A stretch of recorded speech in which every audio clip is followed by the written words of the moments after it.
You turn your soundbar all the way up, and it still feels like something is missing.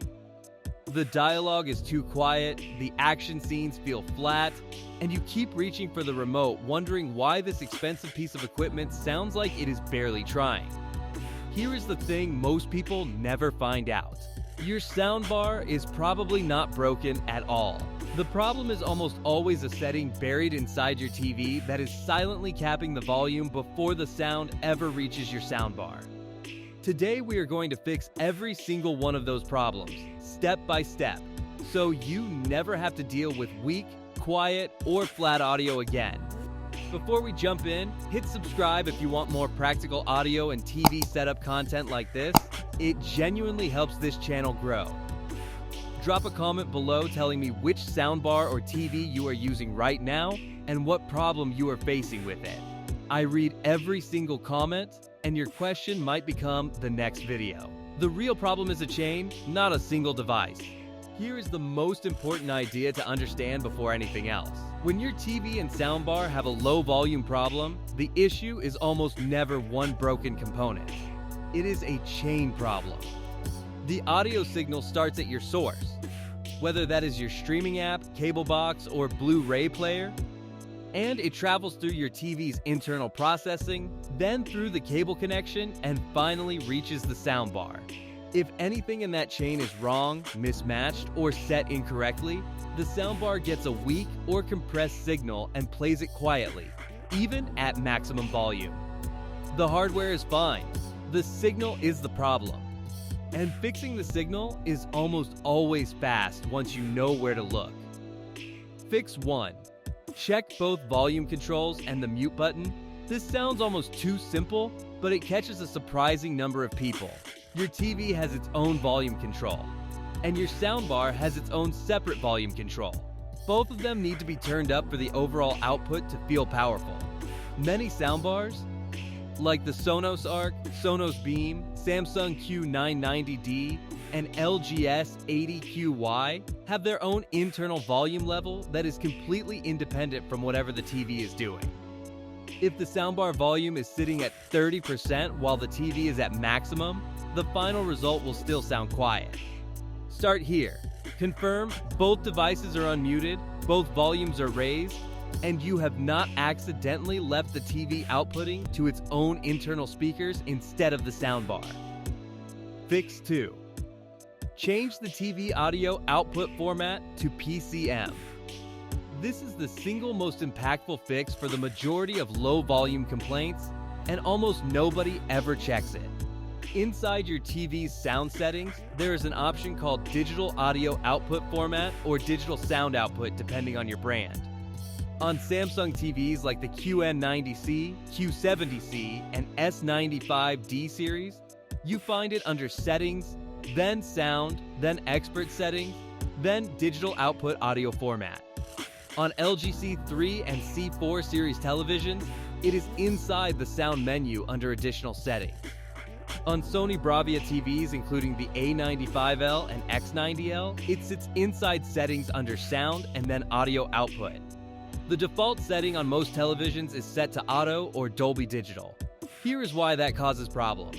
When your TV sends a Dolby Digital or Dolby Atmos signal to a soundbar that is not fully equipped to decode it correctly, or when the connection type does not support passing that format properly, the soundbar often receives a compressed, quieter version of the signal. Switching the output to PCM tells the TV to send a clean, straightforward stereo signal that every soundbar can receive and play at full power without any decoding mismatch. Samsung's own support documentation explicitly confirms that PCM can produce higher perceived volume on simpler soundbar setups compared to Dolby-based output. This one change alone fixes the problem for a huge portion of people, and it takes about 30 seconds to do. Fix 3. Confirm your HDMI ARC or eARC connection is working correctly. The cable connecting your TV to your soundbar matters more than most people realize. If you are using an optical cable or Bluetooth, you are already limiting the quality and sometimes the volume of the audio signal being sent. HDMI ARC and especially eARC carry a stronger, more complete signal with better format support and a more stable connection overall. But even when you are using HDMI ARC, there is a specific port on your TV that must be used.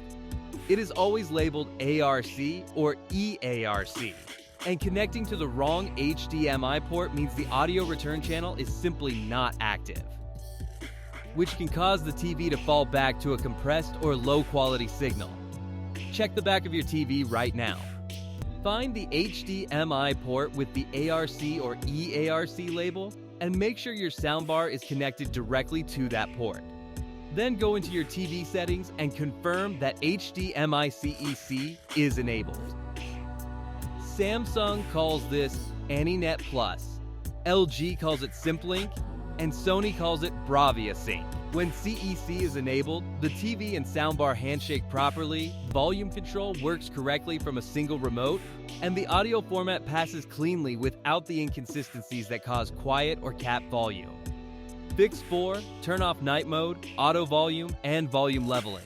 Your TV and soundbar both contain features that are designed to automatically manage volume, and while they sound helpful in theory, they are one of the most common hidden causes of persistent low volume. Night mode is the main offender. It is a feature found on soundbars from Samsung, Sonos, LG, Sony, Bose, and almost every other brand, and its job is to compress loud sounds while reducing the overall dynamic range of the audio. That is great at midnight when you do not want to wake anyone up, but if it is left on during normal viewing, the entire audio experience feels suppressed and quiet no matter how high you push the volume. Auto volume is similar. It is a TV-side feature designed to prevent sudden loud jumps between channels or apps, but it does this by constantly pulling the volume down toward an average level. If your content is naturally on the quieter side, auto volume will keep it quiet rather than letting the soundbar breathe and play at its actual capability. Go into your TV audio settings and your soundbar settings or app, find these features, and switch them off. The difference is often immediate and genuinely dramatic. Fix 5. Update firmware on both devices. This step is skipped more often than any other, and it genuinely matters. TV and soundbar manufacturers regularly release firmware updates that address exactly the kind of audio handshake and volume behavior problems we are talking about here. Samsung has released multiple firmware patches specifically for Q-series soundbars like the Q990C and Q990D to address volume inconsistencies and ARC communication issues. Sonos pushes app-based updates that fix volume control bugs across the ARC, Beam, and Ray.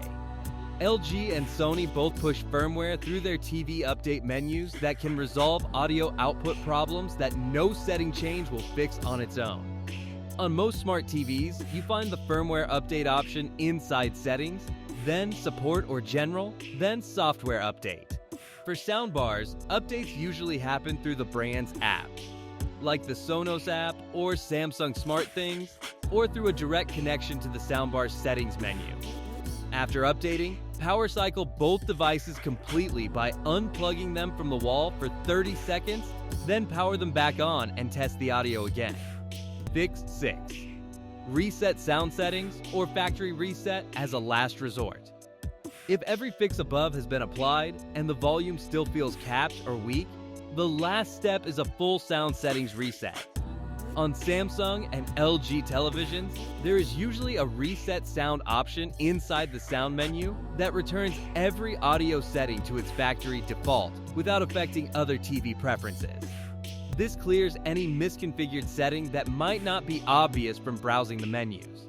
If even that does not resolve the issue, a full factory reset of the soundbar itself will eliminate any firmware corruption, pairing conflicts, or software glitches that could be silently limiting its performance. What correct audio actually feels like. When every element of this chain is working properly, the difference is not subtle at all. A Sonos ARC or Samsung Q990D set up correctly will fill a room with sound that feels effortless and complete at moderate volume levels, rather than strained and thin at maximum. Dialogue becomes clear and centered, background music has real weight, and action sequences have the physical presence that makes home cinema worth having in the first place. The soundbar did not change. The signal it was receiving did. Low volume on a TV and soundbar is almost never a dead speaker or a broken product. It is a signal problem, and that problem is almost always hiding inside your TV's sound settings, your cable connection, or a feature that was quietly limiting your audio without telling you. Fix the chain, and the hardware you already own will sound like something you are hearing for the very first time. If this helped you, hit like and subscribe so you do not miss the next video. Drop a comment below telling me which fix made the biggest difference for your setup. I read every single one, and I will see you in the next video.